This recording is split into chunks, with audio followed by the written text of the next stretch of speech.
Nation news India में आपका हार्दिक स्वागत। जिस तरीके से डॉक्टर रतन लाल जी की गिरफ्तारी हुई है, प्रोफेसर रतन लाल की गिरफ्तारी को लेकर यहाँ स्टूडेंट और बड़े पैमाने पर सामाजिक कार्यकर्ता हमारे बीच में, और हम दिखा रहे हैं इंसाफ की मांग, रिलीज डॉक्टर रतन लाल। तो हमारे बीच में अमृतलाल सुरजीत जी जुड़ चुके हैं। सरजीत जी, जिस तरीके से ये रतन लाल जी की गिरफ्तारी हुई है, प्रोफेसर की गिरफ्तारी हुई है, ये संवैधानिक है, असंवैधानिक है? अब क्या कहूँ, जब पूरा घटनाक्रम देखते हैं तो अब दुख भी होता है, गुस्सा भी आता है और हंसी भी आती है। एक समाज को, बुद्धिजीवी वर्ग जो है वो समाज को दिशा देने वाला आदमी होता है। एक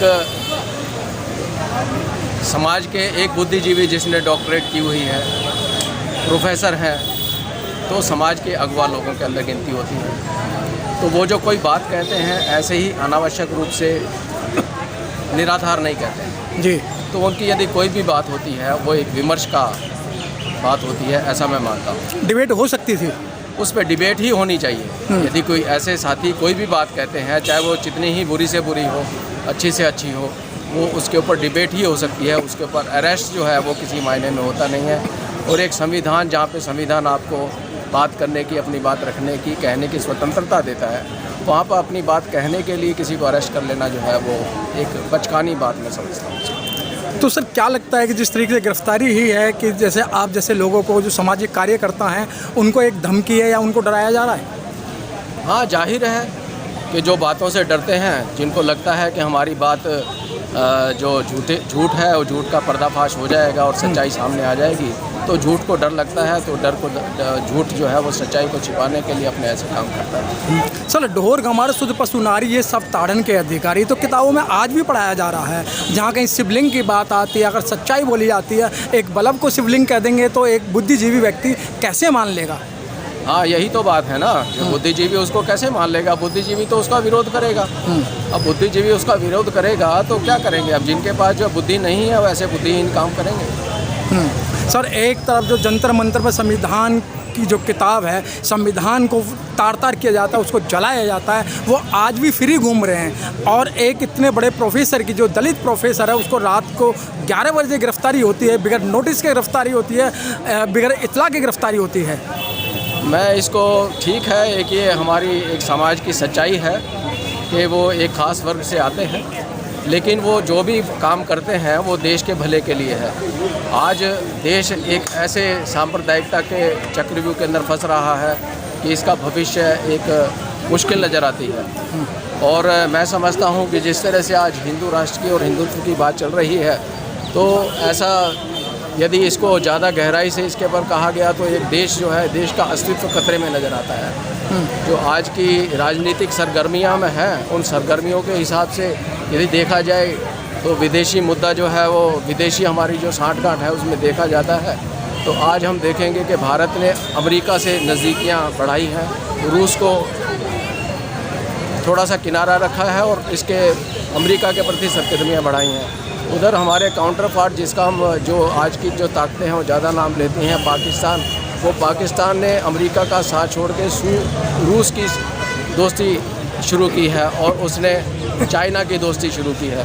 सन 1971 में हमने उसकी ताकतों को 2 हिस्सों में बांट दिया था। आज देश के अंदर मुसलमानों की संख्या विश्व में सबसे ज़्यादा है। तो यदि हमने इस तरह का झगड़ा लिया तो हमारी देश की अस्मिता को खतरा है। तो भविष्य के अंदर ये ज़रूरी नहीं है कि पहले जो पूर्वी और पश्चिम पाकिस्तान होते थे दोनों इकट्ठे हो जाए और चाइना भी साथ में आ जाए। तो ये हमारा भारत के लिए जो है वो बहुत बड़ा खतरा एक हम बोल ले रहे हैं हिंदुत्व की बात करके। हमारा देश जो एक धर्मनिरपेक्ष राष्ट्र है और धर्मनिरपेक्ष राष्ट्र की पृष्ठभूमि के अंदर ही देश सुरक्षित रह सकता है। जब हम इसको हिंदू राष्ट्र की बात करते हैं तो देश की अस्मिता को, देश को खतरे में डालते हैं। जब आप महंगाई की बात करेंगे तो हिंदू मुस्लिम की डिबेट होगी, जब आप नौकरी की बात करेंगे वहाँ हिंदू मुस्लिम की डिबेट होगी, जहाँ आप अपने आप बचाने की बात करेंगे तो वहाँ हिंदू मुस्लिम होगा। बिल्कुल ठीक बात है कि जो देश की बात करेगा वो देश की बात करेगा, उसके खिलाफ ऐसी बात करेंगे, देशवासियों की बात करेगा, उसके खिलाफ ऐसी कार्रवाई होगी। सिर्फ एक ही मुद्दे पे काम होना चाहिए। सरकार यही चाहती है कि हिंदू राष्ट्र की बात हो और ब्राह्मणों के भले की बात हो, सिर्फ यही चाहती है। इससे अलग कोई बात होती है तो सरकार को परेशानी हो जाती है और सरकार इस तरह के फैसले लेती है। अमृत लाल जी, इतनी बड़ी बड़ी घटनाएं हो रही हैं और देखा गया है दलितों को मारा जा रहा है, दलितों के नाम पर मुस्लिमों को टारगेट कर रहे हैं और मुसलमानों के नाम पर दलितों को टारगेट कर रहे हैं। अपने आप को आप लोग 85% कहते हैं, लेकिन जब 85% की बात आती है, मात्र जो 3.5% के लोग आप पर इतना बड़ा अटैक, आपके ऊपर इतना बड़ा अत्याचार कर रहे हैं। आपका कहना ठीक है, लेकिन जो शरीर होता है वो 85 जो चलाना है, उसको चलाने वाले तो उसका जो उसकी जो बुद्धि होती है, बुद्धि ही चलाती है। तो बुद्धि हमारी जो है वो गुलाम बनी हुई है। वो इतने दिन की गुलामी है, वो एक साथ जाती नहीं है अभी, लेकिन जाते जाते जाएगी। सर 75 साल हो गए हैं सर, 75 साल होने के बावजूद भी आज भी आपको घोड़े पे नहीं बैठने दिया जा रहा है। जब आप बारात लेके जा रहे हैं, आपके बारात को नहीं चढ़ने दिया जा रहा है। और एक तरफ कहते हैं देश आज़ाद है। हाँ, एक तरफ कहते हैं देश आज़ाद है और ये गुलामी लगातार चल रही है। तो देश जो है वो नाम मात्र के लिए आज़ाद हुआ है और ये गुलामी अभी लगातार चल रही है। इस गुलामी को दूर करने के लिए ही 85 लोगों को, जो गुलाम लोग हैं, गुलाम लोगों को इकट्ठा होना ज़रूरी है और धीरे धीरे समझ रहे हैं। और कुछ लोगों का मानना यह भी है कि इससे पहले अत्याचार ज़्यादा होते थे और ज़्यादा अत्याचार होते थे, लेकिन उनकी सुनवाई नहीं होती थी या उनकी शिकायत नहीं होती थी। तो कहीं ना कहीं ऐसा भी कह सकते हैं कि शिकायतें ज़्यादा हो गई हैं या हमने ज़्यादा ही उठना शुरू कर दिया है। तो जब उठा जाता है तो दबाया जाता है। तो जब सांप फन उठाता है, हम अपने आप को सांप तो कहना नहीं है, लेकिन मैं ताकत की बात कह रहा हूँ।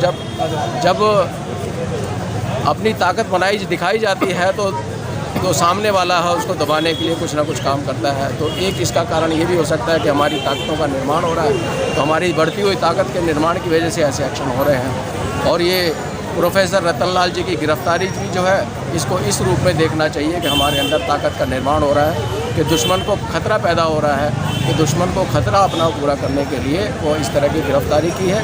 और गिरफ्तारी से देश के अंदर जागरूकता फैलेगी और ये जागरूकता जो है वो 85 को इकट्ठा करने में काम आएगी। ऐसा सर क्या लगता है कि जो गिरफ्तारी है वो आप लोग डर के बैठेंगे या फिर और नया उबाल आएगा? या दिल्ली पुलिस की बात करें या केंद्र सरकार की बात करें, ऐसा तो नहीं है रतनलाल को गिरफ्तार करके पंगा ले लिया है? नहीं, बिल्कुल जो है कोई भी ऐसी बात होगी तो पंगा ही लिया समझिए। जब जो है पहले SC एक्ट के खिलाफ जो इन्होंने वो बात कर दी थी तो पूरा देश इकट्ठा हो 2 अप्रैल, हाँ 2 अप्रैल शायद 1918 को SC एक्ट में किया था, हुआ था। अभी हमारे कई मुद्दे हैं और मुद्दे के ऊपर जो है हम ऐसी बात नहीं है कि ये जो है वो अभी कुछ देर पहले पूछ रहे थे कि हमारे कुछ नहीं है। मैंने बताया था कि सब कुछ हमारे पास है। मिलिट्री के अंदर हमारे लोग हैं, पुलिस के अंदर हमारे लोग हैं, जनता के अंदर हमारे लोग हैं। हमारे पास सारी ताकत तो हमारे पास है। फिर भी परेशान है? हाँ परेशान है। फिर भी आप सभी तरीके के जुल्म जाति आपके ऊपर हो रही है?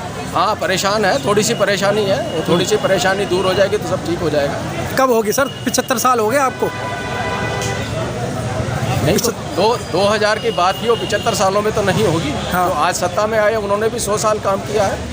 तो अभी हमारे को 75 हुए हैं, 25 और दे दीजिए। और हमें 25 नहीं चाहिए, हमें तो 5 साल के अंदर ही हम अपना काम कर लेंगे।